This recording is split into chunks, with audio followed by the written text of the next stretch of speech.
ዛሬ ነው የሰማሁት ስለዚህ ልጅ ግን አሁንስ የምር ከፋኝ በእውነት። አቤት ቢዲያር አቤት አቤት። ክብራትና ክብራን ውድ ተመልካች አድማጮቻችን አብራችሁን ስላላችሁ እያመሰገንን የዛሬውን ዝግጅታችንን ደግሞ ጀምረናል። ቪዲዮ ላይ ሪያክት እናደርጋለን። በቪዲዮ ላይ የተሰማንን ስሜቶች እኩል እንደናንተ እያየን እዚሁ እንገልጻለን። እናንተ ደግሞ ቤት ከምትወዷቸው ጋር ሆናችሁ ተወያዩበት። በትራንስፖርት በመዝናኛ ቦታ መሆናችሁን የምትከታተሉ አብራችሁ እንድትሆኑ አስቀድመን እንጋብዛችኋለን። ሌላውና ትልቁ ነገር ሰብስክራይብ ማድረግ አይረሳ። ሰብስክሪፕሽናችሁ ለኛ በጣም ይጠቅመናል። ላይክ መደረጉ፣ ሼር መደረጉ ለሌሎችም እንዲሁ አብራችሁን ሁኑ። ወደ መጀመሪያው ቪዲዮአችን እናልፋለን። እንዳይረሳ። ዛሬ ነው የሰማሁት ስለዚህ ልጅ ግን ስለ ራሴ ጨምሬ ማውራት ፈልጌ ጋይስ፣ ትንሽ ተስፋ መቁረጥና የሆነ ነገር ለሚገባችሁ ባክግራውንዴንም ሙሉ አልጋ ያስገባው ታውቄን ሆቴል ምናምን ቤርጎ ምናምን ነው የምኖረው። ላይፍ ሞክሬያለሁ ያቅሜን ብዙ ነገር ግን የሆነ ነገር ከደረሰብኝ በኋላ ካሉኝ 12 ሙያዎች 12ቱም አይን ሁለት አይን ስለሚፈልግ 12ቱም ሙያ በአንዱ እንኳን መስራት አልቻልኩም። እዚህ ጋር ያቆምኳት 10 ጎማ መኪና አለች። እሱን እንኳን ይዤ ለመስራት አልቻልኩም። ግን መኖሬ የሚያስደስታት እናት አለችኝ። መኖሬ የሚያስደስታቸው እዚህ ሶሻል ሚዲያ ላይ እንኳን ያፈራኋቸው ብዙ ሰዎች አሉ፣ በመቶ ሺህ የሚቆጠሩ። መፍጠር የፈጣሪ ድርሻ እንደሆነው መግደልም የፈጣሪ ድርሻ። ምናልባት የሆነች ደቂቃ ብንታገስ ሌላ አዲስ ነገር ይመጣል። ሰዎች ለ3000 ምናምን ዓመታት የገነቡትን ከተማ ሱናሚ በሚባል አደጋ ካስታውሳችሁ 2011 ፈጣሪ በ17 ሰከንድ ሲያፈርሰው አይተናል። አይደል ቤተሰቦች? ፈጣሪ ምንም ነገር ማድረግ ይችላል። የእምነት ሀገር ነን፣ ደግሞ አማኞች ነን። ታዲያ ማመን እንደዚህ ነው እንዴ? በፈጣሪ ተስፋ ሲጣል እኮ እኛ የማይመለከተን ፓርቲ ይበዛል። መኖር ብቻ ነው የኛ አማራጭ። ምናልባት እኔ እቺ ሽፋሽፍት በተረገበገበች ቁጥር ቋሚ ህመም አለብኝ። ስተኛ ብቻ ነው የሚተወኝ ስቃይ የሆነ ህመም። የውስጠኛውን የአይናችሁን ክፍል የሆነ ነገር ጫር ሲያደርገው ዝም ብሎ በተረገበገበ ቁጥር ግን ያንን ህመሜን ደብቄ ለሌሎችም ሞራል ለመሆን እሞክራለሁ። ከተለመደው ላይፍ ስታይሌ ወደ ታችም ወደ ላይም እንዲወጣ አልፈልግም። አሁን እህታችን ቦሊ ላይ እንደደረሰው ብዙ ሰዎች መጥተው በኮመንትም በምንም የማይሆን ስድብ ጭምር ይሳደባሉ። አያለው ምን እላለሁ? በተወረወረብኝ ድንጋይ መልሼ ከወረወርኩማ ሌላ ነገር ነው። አዎ ብልጠት ማለት በተወረወረበት ድንጋይ ቤት የሚሰራ ነው የሚል አባባል አውቃለሁ። ማለት ቆሻሻ ብሎ ከሰደበኝ ጠቆመኝ፣ ቆሻሻዬን ማራገፍ ነው። ሌላ አዲስ ነገር የለም። በተረፈ ደግሞ ተስፋ ትርጉሙ ምንድን ነው? የተስፋ ትርጉሙ እኮ ያላየነው የተሻለ ቀንን ከፊት እንዳለ መገመት ነው አይደል? አዎ በተስፋ መኖር ይቀላል።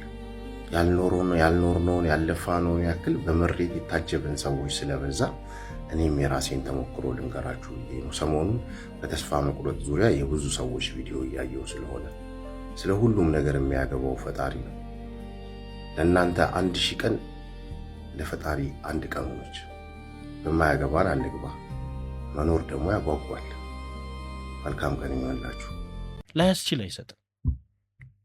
ፈጣሪ ሊፈትን አልፈጠረም። የሰው ልጅ ግን የኛ ጥንካሬ ሊለካ በብዙ መልክ ገጠመኞች ይኖራሉ። ምክንያቱም ሂደት ስለሆነ በእያንዳንዷ ነገር ውስጥ እየተሰበርን የምንወድቅ ከሆነ ፈጣሪ ካዘጋጀልን ቦታ ነው የምንቀረው። እያንዳንዱ ሰው ሲፈጠር ያለ ምክንያት አልተፈጠረም። ወደዚህ ምድር ስንመጣ ከሆነ ምክንያት ጋር የመጣ ነው። ልናበረክተው፣ ለሌሎች ልናቀብለው የተሰጠን የተላክነው መክሊት አለ እና ሁላችንም መክሊታችንን ፈልገን ብናገኝ የእውነት አንዳንዴ ብዙ ሰዎች ስራን በመስራት የሚደሰቱ ይመስላቸዋል፣ ደስታን የሚጎናጸፉ ይመስላቸዋል። ስታየው ደግሞ ስራው ላይ የሚማረር ስራውን አምርሮ የሚጠላ በጣም ብዙ ሰው ደግሞ አለ። አንዳንዱ ቤት ሲኖረው የሚደሰት ይመስለዋል። ስንቱ ወና የሆነ ቪላ ቤት አለ፣ ወና የሆነ ትልቅ ቤት አለ። አንዳንዱ ትዳር በሚያዙ የሚደሰት ይመስለዋል። በትዳሩ ደግሞ እንግዲህ የሚመረር የሚያዝን በጣም ብዙ ሰው አለ። እና ሁሌም ጦርነቶቻችንን በብልሃት እንምረጥ፣ አሰላለፋችንን እናስተካክል። ምክንያቱም ነገሮች ያልፋሉ፣ ይለወጣሉ። በዚያ እንግዲህ ባለፈው ያቀረብናት የቦኒ ጉዳይ ነው መነሻ አድርጎ ይህን ምክር የሰጠው። አይኑ እንደጠፋ ቃለው ለሀገሬ ብዬ ነው ይሄ ነገር የደረሰብኝ ብሏል። እሱን ደግሞ በደንብ አላብራራው። አሁን ግን ስሜት የሚጎዳው ያከከው እንቅስቃሴዋ ህመም አላትና በጣም ከባድ ነው። አየኸው ባለ 10 ጎማ መኪና እዚህ ጋር አቁም ያለው አለ። እኛ ያቆምነው ምንድን ነው? አየህ ምንድን ነው ደጅ ላይ ያስቀረን? እኛን ሰርክ ተስፋ የሚያስቆርጠን የሚቆጠቁጠን ምን የሚለን ደጅ ላይ ያስቀምጥነው ነገር ምንድን ነው? እና በጣም በጣም እናስተውል። ወጣቱ ላይ ጭልም ያለ ነገር የሚታይ ይመስላል። በእርግጥ ማህበራዊ ሚዲያው ላይ ትስስሩ ላይ የምትታየው ነገር በሙሉ ሁሉንም የምትወክል ስለምትመስል በጣም ተጋኖም ሊሆን ይችላል። ሌሎቹ እኔ እዚህ ጋር ዛሬ ማንሳት የምፈልገው ማጽናናት የምትችሉ ንግግራችሁ የሰውን ልብ ሚያርስ በእምነት ውስጥም ያላችሁ የምክር አገልግሎት የምትሰጡ ሰዎች ለወጣቶች የምንሰነዝረው ነገር ተስፋን የሚሰጥ የሚያጭር ነገር ቢሆን ጥሩ ነው። የእውነት ጨለምተኛ ነገር ለወጣቶች አንስጥ። ብዙውን ነገር በጀርባቸው ችለው ተሸክመው የሚያልፉ አሉ። አንዳንዶቹ ደግሞ ያው እንደ ቦኒና መሰል ወጣቶች ደግሞ ሁሉን ያወቁ የጨረሱ ጠንቅቀው የተረዱ እየመሰላቸው እየጠፉበት ነው ያሉት። ለምክሩ የእውነት በጣም እናመሰግናለን። ምን እያሰብኩ ነበር መሰለህ? ራሳቸውን ያጠፉ ሰዎች አንድ ተጨማሪ ቀን ይሄ አለፍ ብሎ መናገር ቢቻል ድጋሚ ራሱን የሚያጠፋ ይኖር ይሆን?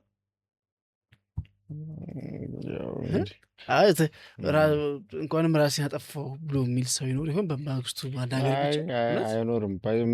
ምን እንደሚገጥምህ ሳታቅ ማለት ህይወትህ ምን እንደሆነ ሳታቅ ደግመህ የማታገኘውን እድል ለምን ታበላሻል? ገብቶሃል? አሁን ሌሎች ነገሮች ደግመህ ታገኘዋል። ለምሳሌ ዛሬ ባይመቻህ ወይ ዛሬ ባይሳካልህ ነገ ትሞክራል፣ ከነገ ወዲያ ትሞክራል። ይሄ ግን መጨረሻውን አታቆም ማለት ከተሻገርክ በኋላ የማትመለስበት አይነት መንገድ ተሻግረህ ምን እኔ በማት እንዳልኩ ነው። ስሜቴ ምንድን ነው? ሁሉም ሰው የሆነች ሞመንት ናት በቃ እንትን የምትለው ብዬ ነው ማለት ትሪገር የምታደርገው በቃ። ከዛ በኋላ አፍተር ያቺን በሆነ መንገድ ቢከሽፍ እንኳን ለምሳሌ አሁን ራሱ የማጥፋት ሙከራው በሆነ መንገድ ቢከሽፍ ራሱ የሚደነግጥ ይመስለኛል። ምንድን ነው ያደረግኩት ብሎ ከሆነ ደቂቃዎች በኋላ እና ያቺን ነገር የሚያሳልፍ ሁሉም ሰው በረገጥ በራሱ ጫማ ነው የሚኖረው። የራሳችን ዳር ሆነን ነው እኛ የምንፈርደው። ህይወት ቀላል አይደለችም። ዝም ብለው ከመሬት ተነስተው ውሳኔዎችን አይወስኑም ብዙዎቹ። አንዳንዶቹ ያው አለመብሰልም ምናምንም ታያለ በግልጽ። አንዳንዶች ግን ምን አይነት ህይወት እንዳሳለፉ አታውቅም። በጣም ደስተኛ የሚመስሉ ሰዎች፣ የሚወዷቸው የሚያከብሯቸው፣ ምንም ህይወታቸው ላይ ይሄን የሚባል ችግር አለ ብለህ ማታስባቸው ሰዎች አንዳንድ ጊዜ ራሳቸውን ያጠፋሉ። እንደዛ ነው። እንደውም እንደሱ አይነት ሰዎች ናቸው ባይዘው ጉዳት የሚበዛባቸው። ተመሳስለው ስለሚኖር ራሱን አጥፍቶ እሱ ነገሩ ሁኔታውም ራሱን የሚያጠፋ አይነት ሰው ነው የምትለው ሰው እኮ የለም። አብዛኛው ራሱን ያጠፋ ሰው በጣም ነው የሚያስደነግጠው። ቤተሰብ የማይታመን ነገር ይመስለኛል። ከሰዓታት በፊት የሰሯቸው አሁን ፖስት የተደረጉ ቪዲዮዎች ምናምን ስታያቸው የሳቁ ምን እያሉ የነበሩ ሰዎች ናቸው። በህይወታቸውም በጣም ቀለል ያሉ እና በጣም ተግባቢ ሳቂታ አይነት ሰዎች ናቸው። ጊዜ ራሱን አጠፋ ሲባል ግን ስህተቱ ደግሞ እሱ ነው ማለት መደበቅ እንትና ለማለት አንዳንድ ጊዜ ችግር ሲኖር ውስጣቸው እያፈኑት መኖሩ ሶሻል ሚዲያ ሊወጣ ሳይሆን ግን የሚያማክሩት ሰው ምናምን ቢኖር ነው ጥሩ። አሁን ግን ከባድ ነው። ሰው ያለ ቦታ አይገባ ይሆናል እንጂ እኔ አሁን የኦርቶዶክስ ተከታይ ነኝ። ኦርቶዶክስ ሃይማኖት ነው ያለኝ። የሳይካትሪስት ጋር እስካሁን እጄ አላውቅም። መሄድ ተገቢ አይደለም እያልኩ አይደለም። ስለቦለ ባለሙያ ማመከር ምናምን ጤናማ ነው። ቢሆን ቢመቸኝ ሁኔታዎች ምናምን ባደረገው ደስ ይለኛል። ግን ቤተክርስቲያን ጭር ባለ ሰዓት አጸድ ውስጥ መቀመጥ እኔ ያክመኛል ነው የምልህ። በቃ ያክመኛል። ጸሎት ምናምን አይደለም፣ በቃ መቀመጥ እና ዝም ብሎ ዝም ማለት በቃ በጣም ነው የሚያክመኝ። ጭር ባለ ሰዓት ማሰላሰል እድል ስለሚሰጥ ጊዜ ሰጠው አየለ ራሱ እኮ ሰዎች እያሉ እንኳን ጸጥ ነው የሚለው ረብሻ የለም እና በቃ በጣም ነው የሚያረጋጋኝ። እንዴት መግለጽ እንደምችል አላውቅም ያንን ስሜትና ከዛ በኋላ ከተረጋጋው በኋላ እንደውም የምጸልየው ነገር አይደለም ማለት ሰው ለመረጋጋት ነው የሚጸልየው። እኔ ኦልሬዲ ከተረጋጋው በኋላ ቤተክርስቲያን ብቻም ገብቼ ሳልጸልይ አልወጣም ብዬ ነው የምጸልየው። በቃ ተቀምጬ ጣሪያውን ቤተክርስቲያኑ ዙሪያውን እዛ በቃ ያለው እንትን ያረጋጋኛል። በቃ ከባቢው ብቻ ልክ ነው በጣም ነው እንትን የሚለኝና ሌላው ደግሞ ሰዎች በሆነ መንገድ ቢያገኙት ደስ ይለኛል። ሌላው ደግሞ እኔ ምንድነው መሰለ ማልቀስ ባለብህ ሰዓት ዘላለም እንዳታለቅስ፣ ማልቀስ ባለብህ ሰዓት ማልቀስ ጥሩ ነው። የእውነት ነው የምልህ። ለወንድ ማልቀስ የተከለከለ ለሴት ብቻ የተፈቀደ ምናምን ይመስላል። ብዙ ሰው ውስጡ ነው የሚምሰለሰለው ታውቃለህ። ገዝግዞ ገዝግዞ ገዝግዞ ገዝግዞ ለከቀፎ ብቻ ቀርቷል። እኛ ሰውነቱን ነው የምናየው፣ ማማሩ፣ መብለጭለጩ፣ መኳኳሉ ነው። የሆነ ንብረት አለው፣ ቤት አለው፣ መኪና አለው ምናምን፣ ግን ውስጡ ደግሞ ያ ነገር እየሰረሰረ ሄድና እና በጣም ብዙ ሰው ያልታከመ ልጅነት አለው ባይነኝ እኔ ያልታከመ ልጅነት አለ እና ያንን በተቻለ መጠን አንዳንድ የሆነ ሚስጥር ምናምን ሲነገራቸው የእነሱን የበታችነት በሌሎች የበታችነት የሚያጣጡ የሚመስላቸው ሰዎች አሉ። የእውነት ሲመከር ብቁ ካልሆንን በቃ ዝም እንበል ፕሊስ፣ ይህንን ለማድመጥ አልችልም፣ አቅሙ የለኝም፣ እንደዚህ አትንገረኝ እንበል። ገባ? አሁን ብዙ ሰው እኮ አሁን ነገሩን ቀርበን ብዙ ነገር አሰስ ተደርጎ ህግ ምናምን በኋላ የሚፈርደው ሊሆን ይችላል። አሁን የቅርብ ጉዳይ ስለሆነ ነው። ቦኒ ስታምሰልስል የነበረቻቸውን ነገሮች ለምትነግራቸው ሰዎች በቂ የሆነ ምላሽ ሳታገኝ በምቆይበት ሰዓት ምን እየሆነች ትመጣለች? በቃ ድብቅ እየሆነች ትመጣለች። ለራሷ መቻል ግን እስከ መቼ ድረስ? ገባ? በጣም እኮ አሁን ታውቃላችሁ፣ እኔ አሁን በግል ስለምንተዋወቅ ከኮቪድ ምናምን በኋላ በጣም ብዙ ነገር ደርሶብኛል፣ በጣም ብዙ እና ያወጣኝ ያገዘኝ ነገር ምንድን ነው መሰለ? አንዳንዴ ለነገሩ ሰረንደር ማድረግ ጥሩ ነው፣ መማረግ። አሁን እንዲህ ሆኛለሁ፣ ይሄ ነገር ደርሶብኛል። አዎ ትናንትና ለሰዎች ደሞዝ ከፍል ነበረ ምናምን፣ ዛሬ መሳፈሪያ ላጣ እችላለሁ። በቃ ያንን መቀበል ህይወት አንድ ምዕራፍ ነው። አጋጣሚ አንዱ ነው። በቃ ለዛ ነገር አሁን ያለውበት ደረጃ ይሄና ይሄ ነው ብሎ መቀበል። ከዛስ በኋላ ያልፋላ። አልፈን አይተን ብዙ ነገር ይስተካከላል። አሁን እስኪችን ይሄንን ስቱዲዮ ያ ሁሉ ስፖንጅ ምናምን እዚህ ግር ብሎ ተቀምጦ ሰዎች እያመጡ አስጎበኝ ነበር። አንዱ በኋላ ነገረኝ ምን ያስብ እንደነበረ። ይሄ የቀን ቅዠት ነው የሚመስለው ሳወራው። እዚህ ጋር እንደዚህ ይኖረዋል፣ እዚህ ጋር እንደዚህ ምናምን፣ ያው ትንሽ ሼፕ ለውጥ ምናምን አለ፣ ነገሮች ተቀይረዋል እና እየቀለደ ነው እያሾፈ ነው ብዬ ነበር ማስበዋለኝ። የእውነት በግልጽ ነገር ገባ።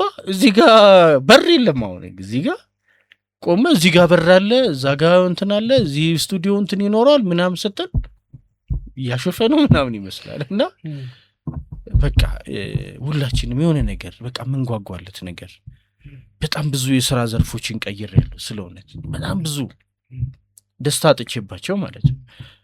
ደስታውም ደግሞ የሚለካው ገንዘብ ስለምታገኝ አይደለም። ስለእውነት አሁን ገንዘብ በማግኘት የምደሰትበት ነገር ቢሆን ሌሎቹ እንደተውኩት እተው ነበር። በጠቅላላው ለ10 ዓመት ለ11ኛ ዓመት አሁን እየመጣ ነው፣ ትግል ላይ ነው ያለን እና አስቸጋሪ ነው።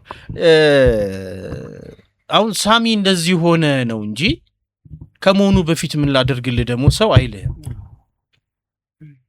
አንተ ከሞቀ ኤንጂኦ ወጥተህ አቁመህ ስራህን ምናምን ይለህ።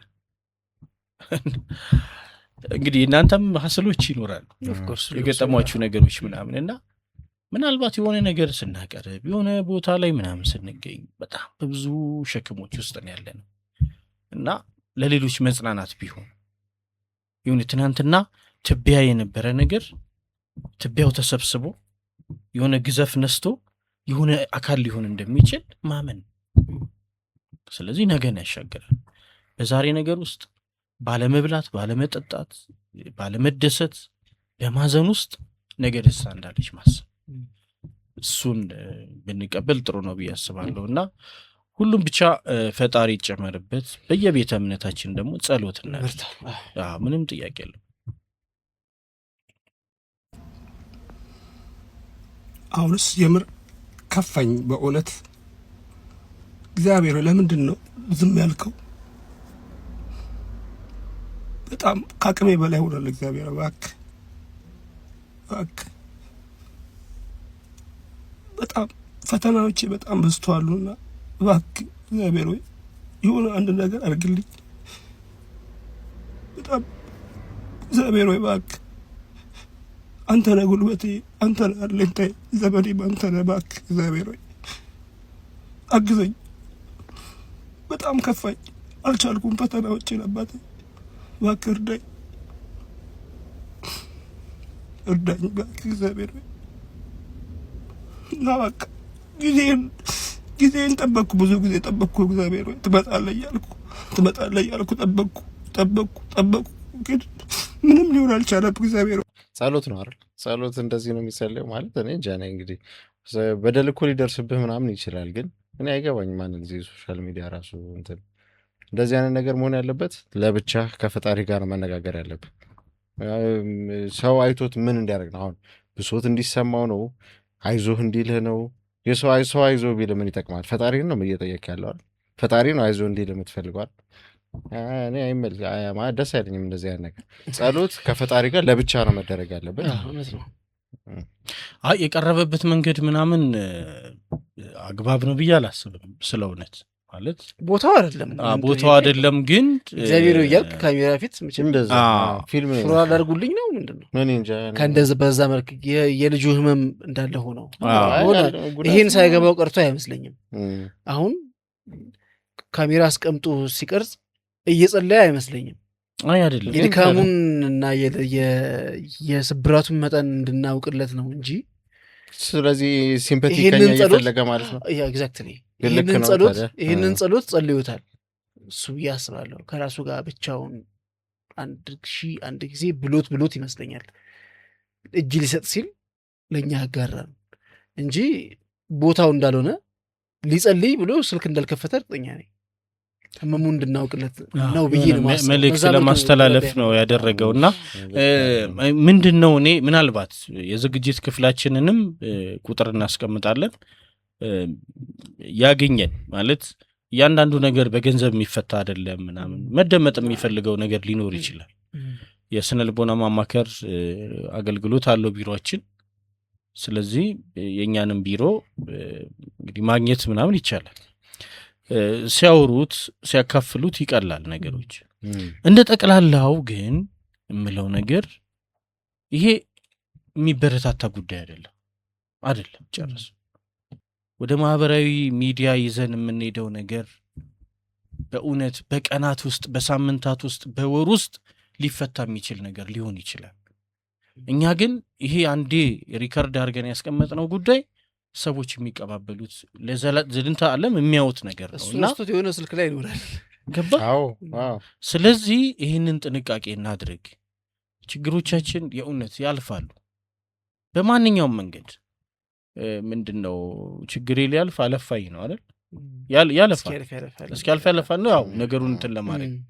ስለዚህ ይሄ እስከሆነ ድረስ ማለፉ ላይቀር የማያልፍ ነገር ግን አናስቀምጥ እና እንደው ተሰባሪ ሆነ አሁን በቀላሉ በቃ ስብር የሚል የሚሰማው የሚከፋው እኔ አላቅም። እንግዲህ አሁን እያየ ነው። አሁን እኮ ያው ቅድም ያነሳት ነገር ማህበራዊ ሚዲያ ላይ አብዛኛው ሰው ደስታውን ነው የሚያጋራው።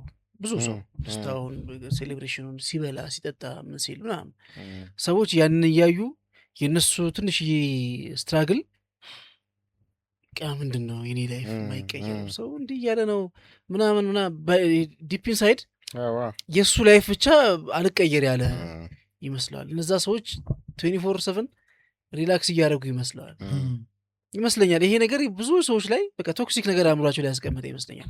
ስላይተስት ስትራግል ስገጥማቸው በቃ እኔ ላይፌ ምንም በቃ ይሄን ያለለፋው ስንት ዓመት ሆነኝ ምናምን መቼ ነው እንደ ሰው በድዬ ነው እንደ ሰው እንትን ምለው አንዳንዴ ያው ምንድን መልካም ሳይበረከት ይባላል ወይ ደግሞ ክፉዎች ሲዝናኑ ሲደሰቱ ምን ሲሉ ታያለ አንዳንዴ ያው ፓራዶክሱ እንዳለ ሆኖ ያም ብቻ እንትን እያለ ይመስለኛል እንደዚህ የሚያስከፋው እንጂ በፊት አሁን ሰው የራሱን ህይወት ስለሆነ የሚፋለመው እንዲወጥቶ ለመቅረጽም ወደ አእምሮም አይመጣም ስትራግሉ ላይ ነው በቃ ፋይቱ ላይ ነው አሁን ግን እኛ ይመስለኛል የሆነ ጥድፊያ ውስጥ ያለ ነው ቀየር ተፍተፍ ምናምን ብለን ባንዴ በቃ የሆነች አላ ሪላክስ የምናደርግባትን ሞመንት በጣም መንፈልጋት ይመስለኛል ቶሎ ደርሳ ሀሳባችንን መጣል የምንፈልግ ይመስለኛል ግን እንደዛ ብሎ ነገር ደግሞ የለም ከናካቴው ሁልጊዜም ቢሆን መልኩ ይቀያይራል እንጂ ህይወት ከትግል ጋር ነው የምትቀጥለው እንዴ ነፃ ምሳ የለም ነው እንዴ ዋጋ መክፈል አለ የለም ኤኒዌይስ ግን የዝግጅት ክፍላችንን ግን አናግር ይሄ ቪዲዮ ከደረሰ ወይ ደግሞ ይሄን ቪዲዮ የሰራውን ሰው የምታቆም ካላችሁ ስልካችሁን ወዲህ በሉን ደውሉ እናስቀምጣለን ቁጥራችንን እዛ ላይ እንግዲህ ይደውልንና አንዳንዴ ያው ባዋራው ኖሮ የምትለው ነገር ጸጸትም እንዳይኖር በሚል ነው እኔ በቃ ማናገርም ቀላል አይደለም ሹር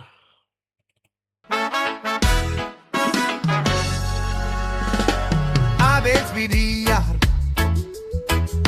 Abet